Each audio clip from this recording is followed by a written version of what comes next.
4 million boats just dumped into the market, the biggest fire sale the marine industry has ever seen. Overnight, listings exploded, values collapsed, and dealers started slashing prices just to survive. How bad does this get before it stabilizes? Who's really losing? Dealers, lenders, or owners like you? And what should you do right now before the next wave hits? The wallet shock. 4 million used boats just hit the American market. And not because people suddenly stopped loving the water. They were forced there. Listings on Boat Trader and Yacht World have jumped more than 38% since spring. And auction sites show entire rows of 30-footers selling for less than half of last summer's asking price. You can scroll right now and see price tags crossed out in red, some dropping from $129,995 to $101,000 even. Dealers call it a correction. It's not. It's liquidation. For anyone who bought in the last 3 years, this isn't background news. It's a direct hit to your wallet. Boats that once appraised above loan balance now sit 20 to 30% underwater. And the painful part? None of this was supposed to happen. The recovery orders from pandemic backlogs were meant to fill demand, not flood the market. Yet here we are, watching the biggest used boat dump in decades. And that number, it's still climbing. What pushed all these hulls back onto the market wasn't one bad month. It was years of miscalculation finally catching up. The surge nobody planned for. The seeds were planted during the pandemic boom. Between 2020 and 2023, tens of thousands of first-time buyers jumped in, chasing the social distance lifestyle. Manufacturers took those record orders and doubled down, pushing production far beyond sustainable demand.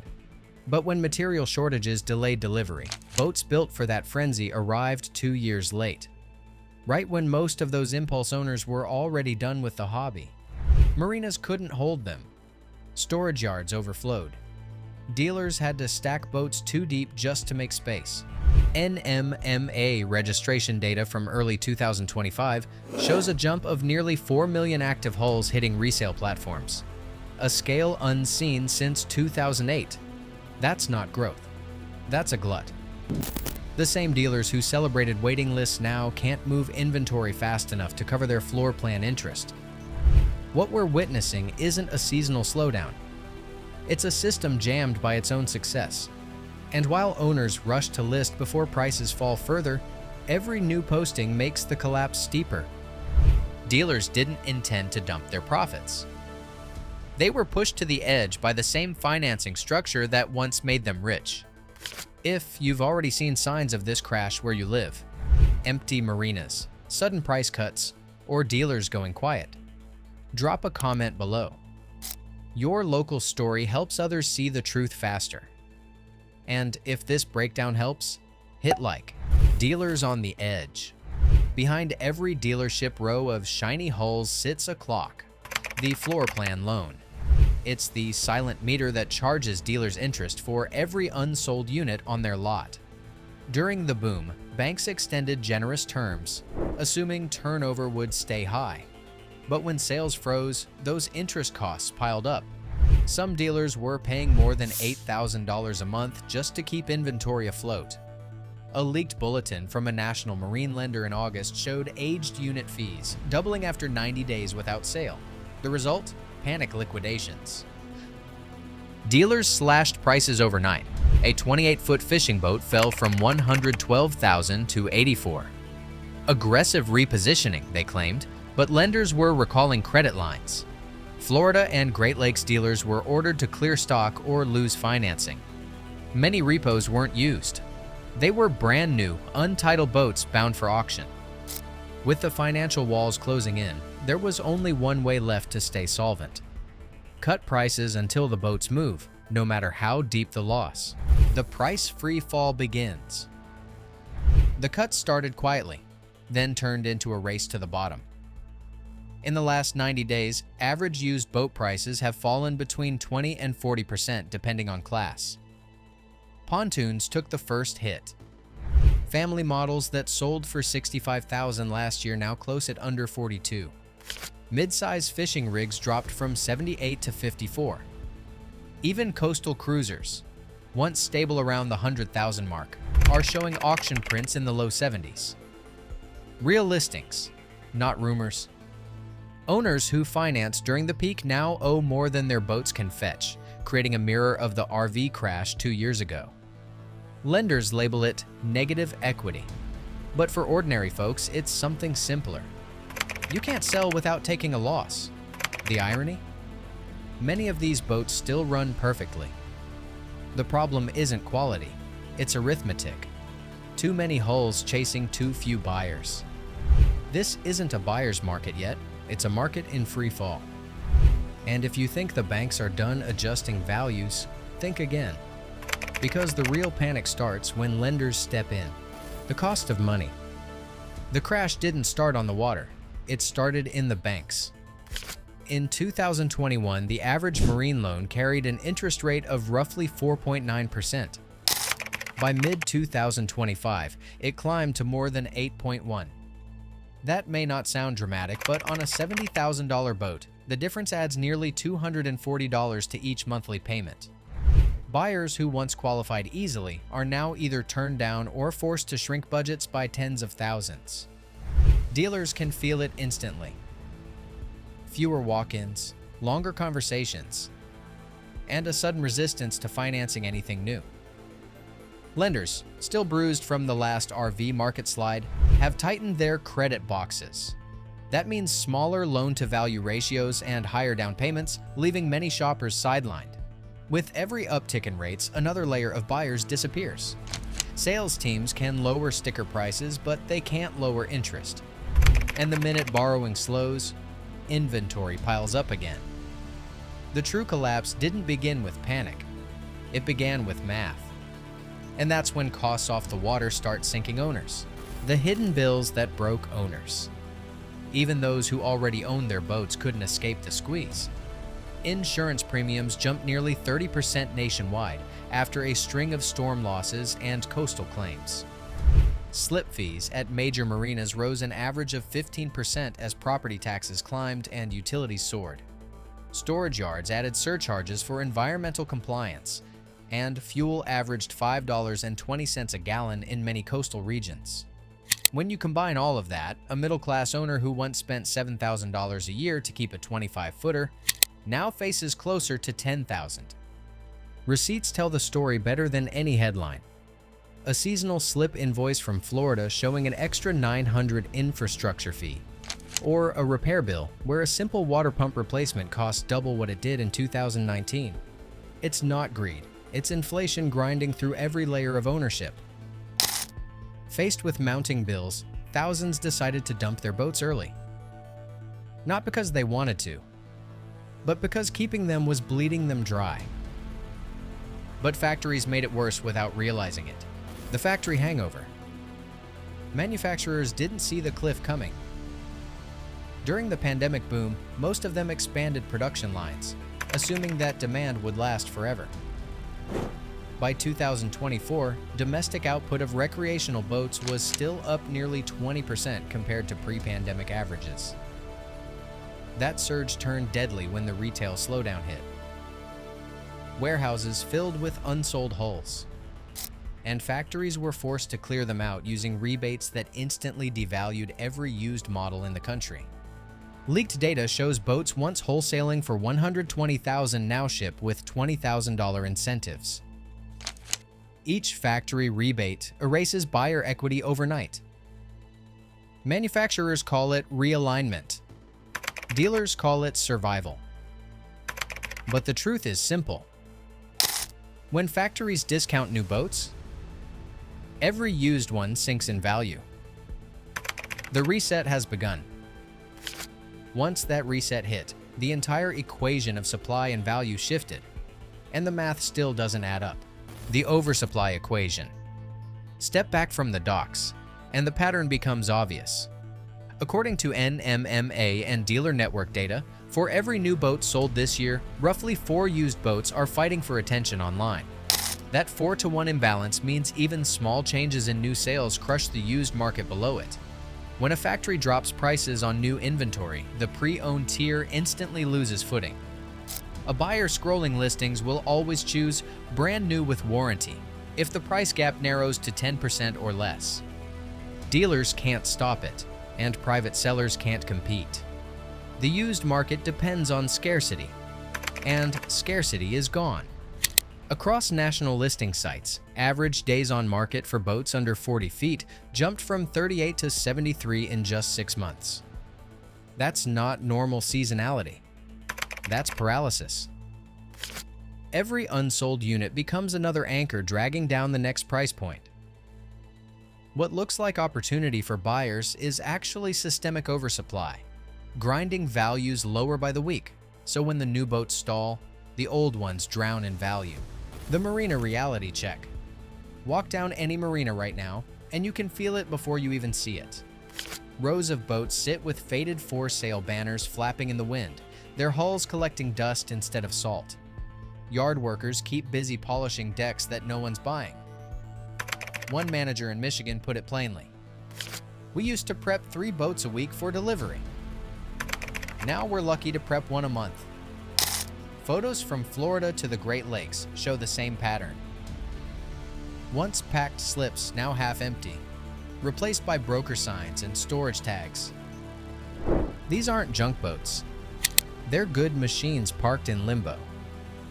The mood among staff is quiet and uneasy. Mechanics talk about reduced hours. Brokers about deals falling through after financing collapses. It's not just inventory. It's people watching their income vanish with every canceled sale. The marinas feel less like leisure ports and more like parking lots for broken promises. But behind those gates, banks are already making their move. What starts with unsold inventory at the dock always ends with someone higher up calling in the debt when the bank comes knocking. For every boat that fails to sell, there's a lender counting days. Most dealerships operate on floor plan credit, meaning every unsold unit accrues interest until paid off or recalled. In late summer, major lenders began tightening timelines, pulling units back after 90 days instead of 180. That move alone triggered a wave of repos. At the retail level, personal loan delinquencies for marine financing rose nearly 20% in the second quarter of 2025, the sharpest jump in more than a decade. Auction sites like Copart Marine and BoatBid now overflow with listings labeled Finance Recovery. You can see it in the serial numbers. Models from just 2 years ago, some still under factory warranty, rolling across blocks for half of original MSRP. The hit isn't only financial, it's personal. Owners who default lose credit lines, sometimes even slip access as marinas cooperate with repossession agents. Yet for buyers with cash in hand, these auctions are turning into feeding grounds. And at the other end of the spectrum, one market is still afloat. While everything mid-market sinks, a few specific boats keep their value. And they all share one thing in common: the boats that refuse to sink. Not every boat bleeds value in a downturn. Some hold steady because they were built before shortcuts became normal. Diesel trawlers from before 2008, older Boston whalers, and proven aluminum fishing rigs have all resisted the slide. Listings show them depreciating only 5 to 10% compared to the 30 or 40% collapse elsewhere. The reason is simple: reliability doesn't go out of style. These boats run without complex electronics, proprietary software, or fragile composite panels that cost a fortune to repair. Buyers over 60 know it. They trust what they can fix. A Maine broker said, "When tech gets fancier, old boats sell faster." Data backs it. Pre-2010 diesels move in half the time of newer models. When confidence drops, dependability wins. Smart buyers aren't shopping high. They're waiting low. Because the real opportunity isn't in the boats holding steady, it's in the ones still falling, but not for long. If you want real numbers, not sales talk, subscribe now. Every week, we track the next wave before it hits the news. No hype, no noise. Just facts that protect your wallet when the markets start to shift. How the smart buyers play it. The next 30 to 60 days could decide who wins this downturn. Historically, the biggest discounts land just after lenders flood the market but before retail demand rebounds. Right now, that window is opening. Listings under $5,000, small runabouts, aluminum tinnies, older bow riders, are clearing faster than any other segment. They're cheap to insure, easy to maintain, and often stored indoors by cautious owners. That combination makes them the durable survivors of every marine crash. Pull up the data yourself. A 1999 Lund listed at $4,800 last month sold in 4 days. A 2003 Bayliner under $5,500 moved in 48 hours. The math says opportunity, not panic. Smart buyers stay patient, line up financing, and wait until mid-November when dealers close books for the year.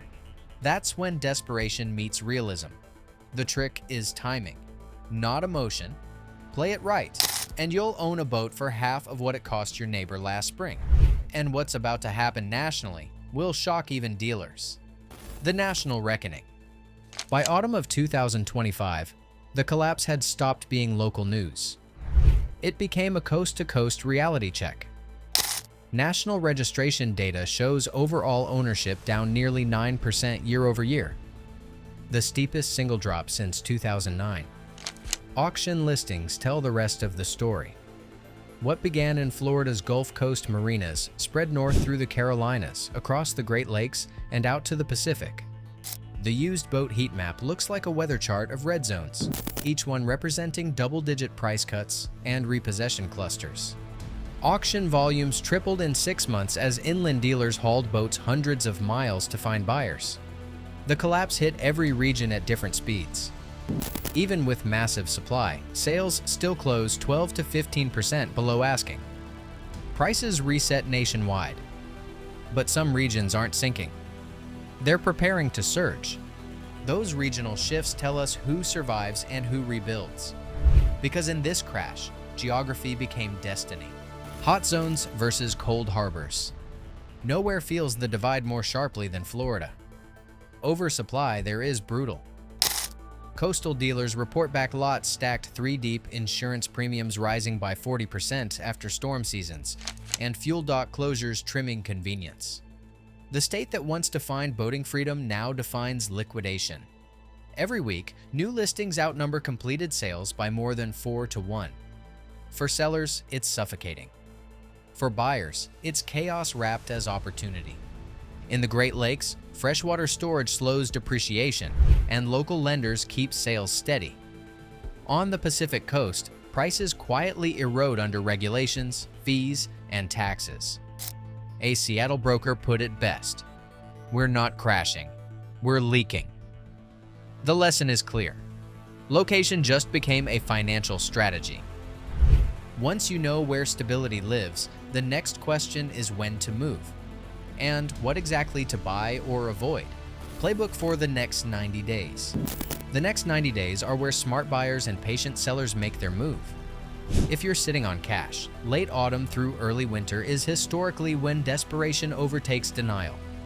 Dealers want inventory gone before tax season, and lenders clear books before the new fiscal year. The pattern repeats every downturn, and we're right on schedule. Best timing? The final 2 weeks of November through mid-December. Sellers, don't panic. Well-documented boats earn up to 10% more, so wait until spring when supply tightens. Buyers should target under $5,000 boats or reliable pre-2010 models. Avoid tech-heavy new ones. Repairs hurt. Patience and proof win here, because another price wave is already forming. And when that next wave hits, it won't just test prices. It will test what people believe about value itself. The fork in the wake. Every market crash reveals its real lesson only after the noise fades. This one wasn't about boats. It was about timing, leverage, and truth. Dealers learned that easy credit has an expiration date. Owners learned that low monthly payments mean nothing if resale evaporates. And viewers like you learned the difference between hype and reality. When the economy pushes too far, too fast, it's the cautious ones who stay afloat. Look back at the pattern. First came the frenzy, then the flood, then the fallout. What's next is clarity. Those who track data, verify numbers, and wait for value instead of chasing trends will come out stronger. This reset stripped away illusion, leaving behind an honest market where reliability finally matters again. The future belongs to buyers who understand patience beats panic. Watch the listings. The next drop's in motion, and now you'll see it coming. The market's crashing faster than anyone admits, and next week's data drop could change everything. Subscribe now so you see it coming before everyone else.